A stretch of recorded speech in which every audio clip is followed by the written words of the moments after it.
हर समस्याओं का दरिया पार होगा। जिंदगी में हर समस्याओं का दरिया पार होगा। करते रहो मेहनत, एक ना एक दिन चमत्कार होगा। आज इसी प्रसंग पर हमारा पाठ आधारित है। The name of the chapter is a truly beautiful mind. इस चैप्टर में हम एक ऐसे शख्सियत के बारे में चर्चा करेंगे जिनको विश्व का सबसे महान वैज्ञानिक कहा जाता है। जब उनका जन्म हुआ था तो वे जन्म के 2.5 वर्षों तक कुछ भी नहीं बोलते थे, और जब वे बोलना प्रारंभ किए तो प्रत्येक शब्द, प्रत्येक वाक्य को रिपीट करते थे।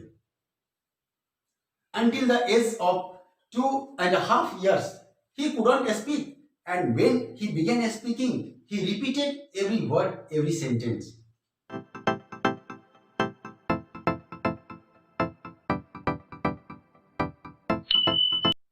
वे मैकेनिकल टॉयज से खेला करते थे, बच्चों से दूर रहना पसंद करते थे, और बच्चे तो उनको बोरिंग ब्रदर तक कहा करते थे। सामान्य बालकों की अपेक्षा उनका सर बड़ा था। मां तो उन्हें पागल तक समझती थी। बात यही तक नहीं, उनके टीचर ने उनको यहां तक भी कह दिया था कि यह लड़का अपने जिंदगी में कभी कामयाब नहीं हो सकता है, यह किसी भी प्रोफेशन में सफलता हासिल नहीं कर सकता है। और इन सारी बातों को वो झूठा करार देते हुए एक दिन विश्व का महान वैज्ञानिक बने। अब आप समझ चुके होंगे हम किनके बारे में चर्चा कर रहे हैं। फिर भी आप नहीं समझ पा रहे हैं तो मैं ये कहना चाहूंगा कि आज हम इस चैप्टर में विश्व के महान वैज्ञानिक एल्बर्ट आइंस्टाइन के बारे में अध्ययन करेंगे। यह उनके बायोग्राफी का कुछ अंश है। Stay watching, keep learning.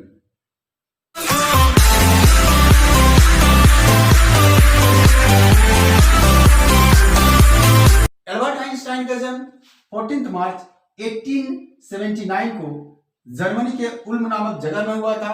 मैंने एक नोट तैयार करके रखा है, आप इसकी सहायता से इस पाठ को बहुत ही कम समय में बहुत ही आसानी से समझ पाएंगे।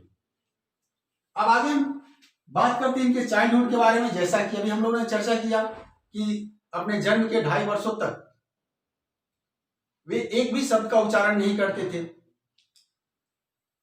और जब वे उच्चारण करना प्रारंभ किए तो प्रत्येक शब्द की पुनरावृत्ति करते थे।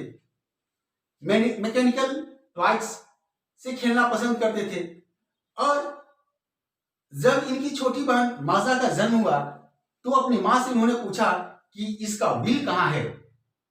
मां के प्रेरणा के बाद एल्बर्ट आइंस्टाइन वायलिन बजाना प्रारंभ किए, और 6 वर्ष की अवस्था में वे वायलिन के एक्सपर्ट हो गए। आगे चल के उनका नामांकन म्यूनिख के एक हाई स्कूल में किया गया। एल्बर्ट आइंस्टाइन प्रत्येक विषय में बहुत अच्छे थे, लेकिन मैथ्स और फिजिक्स में काफी ही अच्छे थे। वे इस स्कूल में पढ़ना पसंद नहीं करते थे क्योंकि वहां का जो रूल रेगुलेशन था वह इनको पसंद नहीं था। He didn't like the rule and regulation of that particular high school. So he left this school and he went to Switzerland for his further study. और स्विट्जरलैंड में वे आगे की शिक्षा के लिए गए। उस समय उनकी अवस्था 15 वर्षों की थी। चूंकि स्विट्जरलैंड उनकी पसंद इसलिए थी कि एक तो वहां पर जहां इनका दाखिला हुआ था जर्मन भाषा बोली जाती थी, और साथ ही साथ वहां का जो शैक्षणिक वातावरण था वह बहुत लिबरल था, उनके न्यू आइडियाज और कॉन्सेप्ट के लिए बहुत ही हेल्पफुल था। आगे उनका नामांकन स्विट्जरलैंड में यूनिवर्सिटी ऑफ ज्यूरिच में हुआ, और यहीं पर उनको एक लड़की जिसका नाम मिलेवा मेरिक था उससे मुलाकात हुई। She was equally brilliant. वह लड़की पढ़ने में काफी तेज थी, व्यवहार कुशल थी, और उनसे बहुत प्रेरित हुए, और Albert Einstein fell in love with that girl. वे इसे शादी करना चाहते थे, लेकिन एल्बर्ट आइंस्टाइन के माँ को इस पर आपत्ति थी, क्योंकि एक तो वह लड़की काफी ब्रिलियंट थी, साथ ही साथ एल्बर्ट आइंस्टाइन से उम्र में 3 वर्ष बड़ी थी। हालांकि बाद में इस लड़की से ही इनकी शादी 1903 में हुई। 21 वर्षों की अवस्था में उन्होंने ग्रेजुएट की डिग्री ली और 1902 में पहली बार वे एक जॉब प्राप्त किए, एक टेक्निकल एक्सपर्ट के रूप में बर्न नामक जगह पर, जहां पर इनको वहां के साइंटिस्ट को हेल्प करना था और साथ ही साथ वो सीक्रेटली अपने एक new idea general theory of relativity पर भी शोध कर रहे थे। और यह थियरी 1915 में 1915 में जनरल थियरी ऑफ रिलेटिविटी के नाम से प्रसिद्ध हुई। इसके पहले वे स्पेशल थियरी ऑफ रिलेटिविटी यानी E = mc² को सामने ला चुके थे। 1919 में 2 बच्चों के पिता एल्बर्ट आइंस्टाइन का मिलेवा मैरिक से डाइवोर्स हो गया। 1922 में एल्बर्ट आइंस्टाइन को 1921 का नोबेल प्राइज मिला और यह विश्व के प्रसिद्ध वैज्ञानिक हुए।